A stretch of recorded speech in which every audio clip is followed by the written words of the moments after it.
नमस्कार दोस्तों, स्वागत है आप सभी का।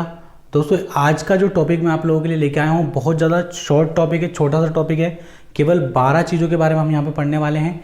देखिए F1 से लेके F12 तक जो शॉर्टकट कीज़ हैं उनको मैंने यहाँ पे लिख के रखा है। जानता हूँ आप में से कई बच्चे हैं जिनको शॉर्टकट की पूरी पता है, A to Z भी पता है, और F1 से लेके F12 तक की जितनी फंक्शन की हैं सबके बारे में उनको पता है। लेकिन कुछ बच्चे ऐसे जिनको पता नहीं है, तो जिनको पता नहीं है उनके लिए बेस्ट ऑफर है, मतलब बेस्ट चीज़ है, बढ़िया क्लास है। और जिनको पता है उनके लिए रिवाइज हो जाएगा, ठीक है।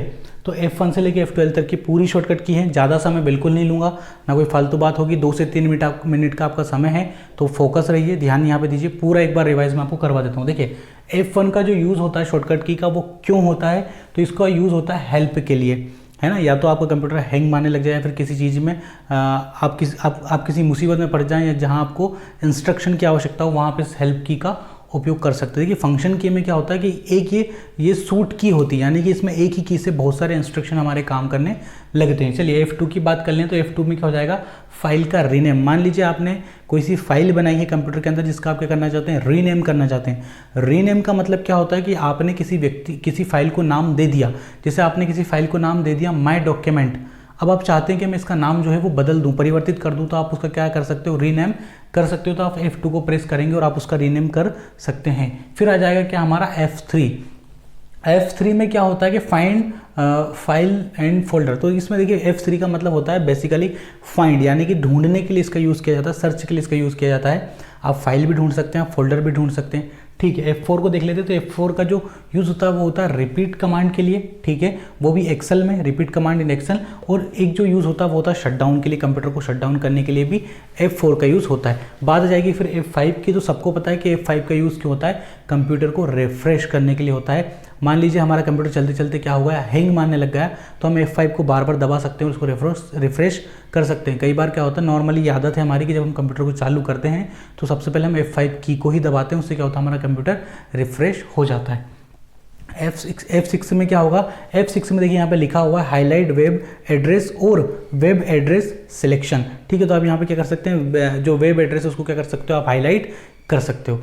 F7 की यदि हम लोग बात करें तो इसका जो यूज़ होता है वो ग्रामर और स्पेल का मतलब स्पेलिंग, ठीक है। तो करेक्शन में होता है, ग्रामर का भी करेक्शन और स्पेलिंग का भी जो करेक्शन है वो आप कर सकते हैं। साथ ही एक और यूज़ लिखा हुआ है, तो वो देखिए यहाँ पे लिखा हुआ हमारे सिनोनिम और एंटोनिम्स जो भी होते हैं इनके बारे में यहाँ पे लिखा गया है। समानार्थक और विपरीतार्थक बोलते हैं हिंदी में, तो ठीक है। F8 का यूज़ देख लेते हैं। तो इसका मतलब होता है बूट मेन्यू, ठीक है। कंप्यूटर की बूटिंग मैंने आपको पूरी पढ़ाई है, बूटिंग प्रक्रिया क्या होती है, रिबूट क्या होता है, ठीक है। सारी वार्म बूटिंग, कोल्ड बूटिंग, सारी चीज़ें हमने पढ़ी हुई हैं।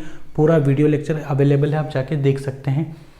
F9 के बारे में देखें तो F9 का जो यूज़ होता है, देखिए क्या लिखा हुआ है, वर्ड फाइल रिफ्रेशिंग में, यानी कि MS वर्ड की जो फाइल होती है उसको रिफ्रेश करने में यूज़ होता है।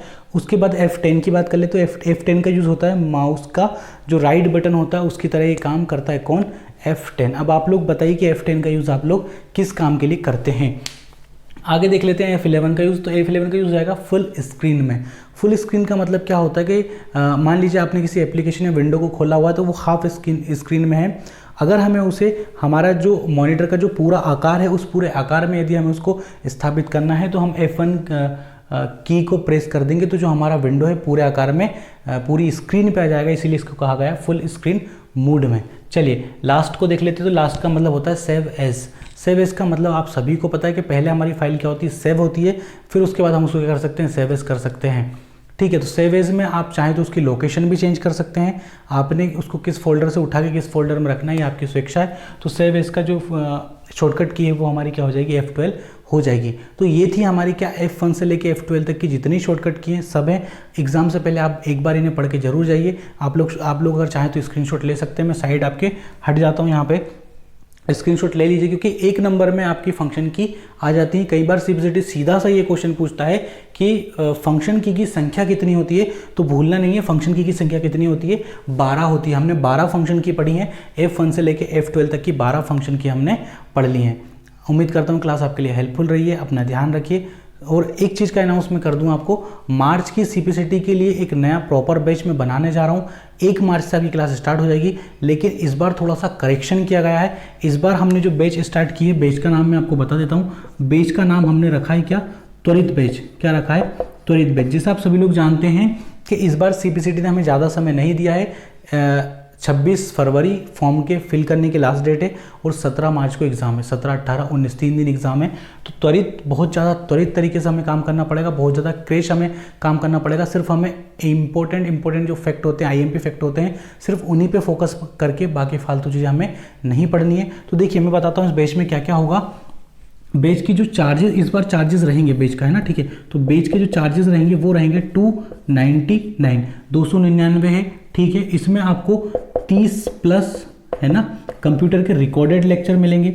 यानी कि रिकॉर्डेड का मतलब क्या होता है कि ये आपकी मर्जी कि आप एक ही दिन में पूरे अगर रिकॉर्डेड लेक्चर अगर आप चाहें तो देख सकते हैं, है ना। हालांकि एक बार में 30 आपको नहीं दी जाएंगे, क्योंकि बच्चे क्या करते हैं कि फिर पढ़ाई बिल्कुल नहीं करते, ले लेके रख देते हैं। तो ये आपको हिस्सों में दी जाएंगे ताकि आपकी जो पढ़ाई है और हमारा जो तालमेल है वो कंटिन्यू बना रहे, ठीक है। उसके अलावा आपको यहाँ पे मिलेंगे 5 मॉक टेस्ट, जो कि मैं हर बार 100 रुपये में देता हूँ, वो भी इसी के अंदर इंक्लूड इस बार हो जाएंगे। तो 5 क्या हो जाएंगे हमारे मॉक टेस्ट हो जाएंगे। एक सबसे अच्छी चीज़ वो आपको मिलेगी, वो यहाँ पे आपको क्या मिलेगी कि टॉपिक वाइज MCQ आपको मिलेंगे। मसलन जैसे कि हमने इनपुट आउटपुट डिवाइस पढ़ लिया, उसके बाद हम इनपुट आउटपुट डिवाइस के भर भर के क्या करेंगे, MCQ क्वेश्चन सॉल्व करेंगे। MS वर्ड पढ़ लिया तो MS वर्ड के MCQ क्वेश्चन सॉल्व करेंगे। एक्सेल पढ़ लिया तो एक्सेल के क्वेश्चन हम लोग सॉल्व करेंगे। इससे क्या होगा, आपका जो टॉपिक वाइज सिलेबस है वो कंप्लीट होता जाएगा। समय बिल्कुल ज़्यादा नहीं है, तो हमें जल्दी से जल्दी चीज़ों को करना है। तो आप में से जो भी बच्चा इच्छुक हो, आप मुझे मैसेज इन नंबरों पर कर सकते हैं, 8461843534, ठीक है। देखिए आज के ज़माने में 300 रुपये कोई बड़ी भारी बात नहीं है, क्योंकि 250 रुपये का जियो का रिचार्ज होता है, वो भी 1 महीने के लिए। और अगर आप ये CPCT क्लियर कर गए तो आपके लिए आगे की गवर्नमेंट जॉब की जितनी अपॉर्चुनिटियाँ वो सारी खुलती जाएंगी। तो आप लोग इस बैच को परचेस कीजिए और अपनी तैयारी को नई गति दीजिए। आज की क्लास में इतना ही, मिलते हैं अगली क्लास में। तब तक अपना ध्यान रखिए, सुरक्षित रहिए। जय हिंद, वंदे मातरम।